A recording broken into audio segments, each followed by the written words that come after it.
Hey everyone, and welcome back. So today we're going to be reviewing the Wonder Boy collection on the Nintendo Switch. Now this is a collection of 4 games from the Wonder Boy series, which range from 2D arcade games to Metroidvania style games.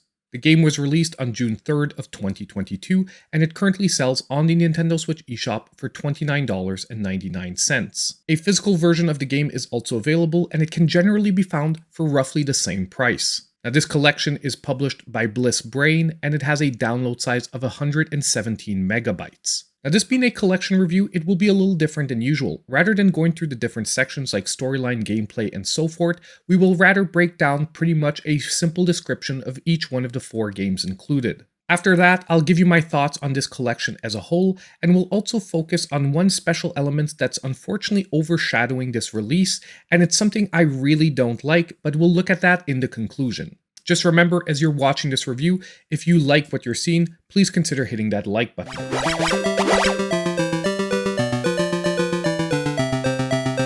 So if we start with our first entry, the original Wonder Boy. Now this title is very interesting because you can see how this series originated very different for what it's known for today. Designed like a 2D action side-scroller that was really supposed to be an arcade quarter muncher. Concept is very simple. Make your way as fast as possible through the level while picking up power-ups like a throwing axe or skateboard. Parts of this game will very much feel like an auto runner, especially when you're on the skateboard. However, the constantly decreasing energy bar at the top will force you to make your way through as fast as possible, all the while picking up the different fruit to keep your energy bar filled. Now the controls in the game here are very simple. You can either use the left joystick or the D-pad to move your character, B button to jump, and when you have the throwing axes, Y button to throw them. Holding down the R bumper will also allow your character to run and will be required for longer jumps. Now for any of you that might have grown up and played Adventure Island on the NES, you will very quickly see the common origin point of these two series, with Hudson rather continuing this type of gameplay using, as I mentioned earlier, the Adventure Island name. On a personal note, I had a ton of fun playing through Wonder Boy because the port here is very well done with a lot of awesome graphical options. Also, the addition of save states, the rewind function, and fast forward function will really make this game approachable even for those who aren't used to that retro difficulty. Overall, this game was an awesome inclusion to see where the series originated. However, for modern fans of the Wonder Boy or Monster Boy series, this is the game that will feel the least connected to all the entries you currently know.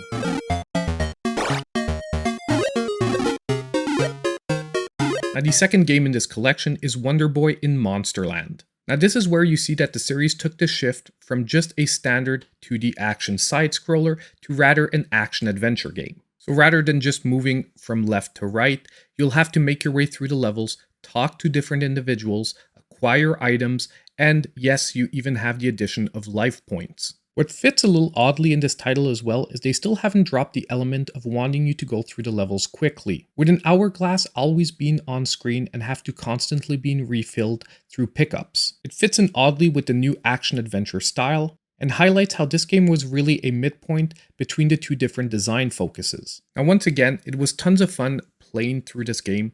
However, this still being an entry from the 8-bit era, you can really see the rough design that the game had to deal with. And although everything does come together quite well and this is a very good port, I do think that anyone who's used to the more modern entries will feel that this game is very clunky due to its limitations. There's also going to be very likely moments where you're going to have to look up where you have to go next because it's not as obvious as the future entries that are better developed. However, I still think a lot of people will enjoy playing through this one to see the origin of the ideas that will be later refined in other entries. So although quite limited by the 8-bit format, this one feels much more like what we know from the current Wonder Boy series.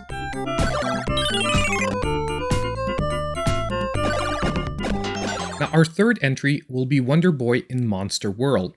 And although this is the third entry on this collection, we do skip a couple of entries that we'll talk about a little bit later.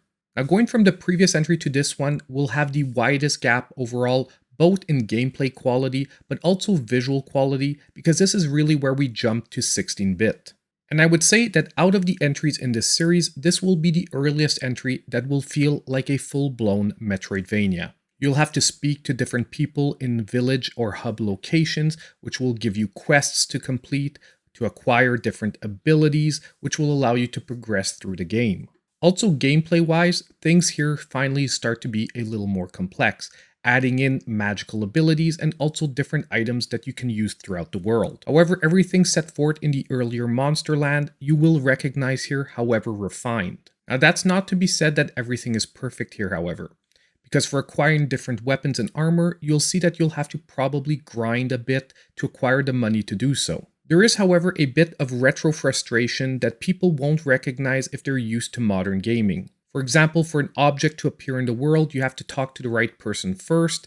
If you go to that area too early, unfortunately the object won't be there, forcing you to backtrack. Or on a second note, some of the hints or patterns that you have to memorize being so complex that you have to have a sheet of paper beside you or take screenshots. A really quick example of that is very early in the game, you have to learn 3 different songs on an ocarina to unlock some doors. These songs are over 8 notes long, and you're only shown them once before you're supposed to memorize them. In modern gaming, that would be unheard of. But other than those type of frustrations, this is where you'll really recognize the Wonder Boy series and overall get an experience that is nonetheless pretty close to a modern one. And once again here, I do like to mention that the rewind and save states are really going to help a lot of people with the approachability.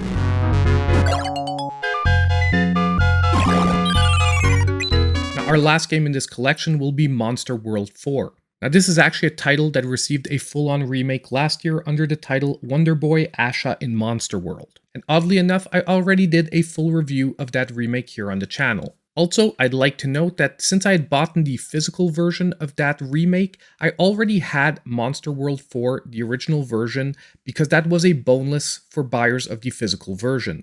I'm mentioning this because this is the sole game that I didn't fully play through here on the collection yet again, since I'd done it less than a year ago. I don't think this is going to surprise anyone, but this is definitely the most refined of all the entries. Also, this one definitely has less retro frustrations than the earlier entry we just looked at. There are maybe going to be 1 or 2 times where the patterns you're going to have to memorize do become quite complex, but other than that, it's pretty standard fare for someone used to modern gaming. This one also has more of a dungeon-like approach to its overall gameplay, where you'll be exploring through 4 different temples, beating a boss at the end, all the while going through a Metroidvania-like level. Also, the abilities you acquire here are more in line with what you would expect from a Metroidvania, that are delivered through your Paplogu companion, such as the eventual ability to double jump or glide. As I said, what's really interesting in this entry is to see all those ideas that started in those previous games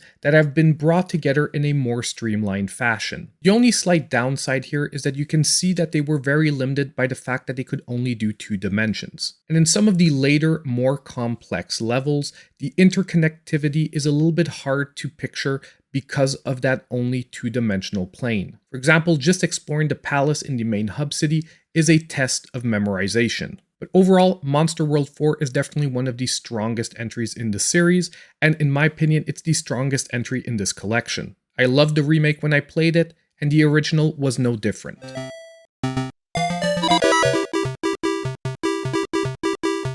My overall thoughts on the whole collection is that number 1, the porting of the games has been done very well. Also, I love to see the visual package options that we have with these different games, with multiple formats you can experience them in, and also different shaders available. Also, the addition of save states, rewind, and fast forward function are a must for the approachability for modern gamers. At the same time, I also appreciated that they maintained the regular save functions of the different games that already offered that, meaning that someone who wants to go through this with a full-on retro type experience without the advantage of rewind or save states can do so. I also think that someone who's going to play through all the titles in order, you will also see a great progression of how a series started out in one direction and ended in a totally different one, and a lot of the growing pains it suffered through each entry. Now, however, we're going to get to the glaring downside of this collection that I actually pointed to in the intro to this video, and that's the fact that there are 2 retro entries that are completely missing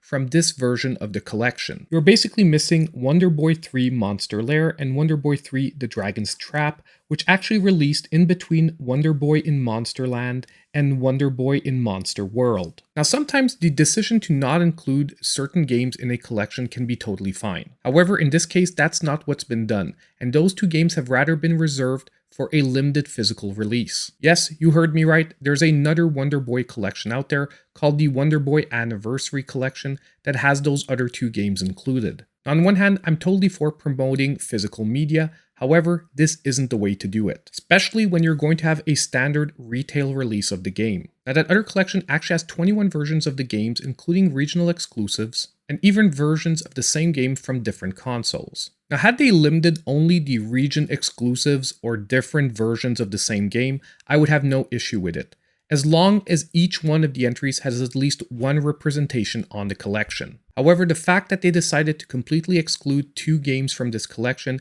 just does not sit right with me.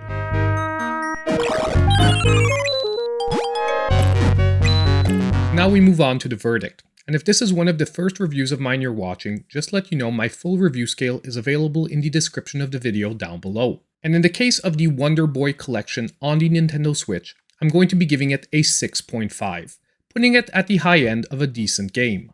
Now overall, I did enjoy my time playing the Wonder Boy collection. The only thing is that it just feels incomplete. And in this case, it's not even that the two missing games haven't been ported, they've been ported, they're just restricted to a limited physical edition. And on top of it, I would argue that the two missing titles are among the top shelf entries in the Wonder Boy series.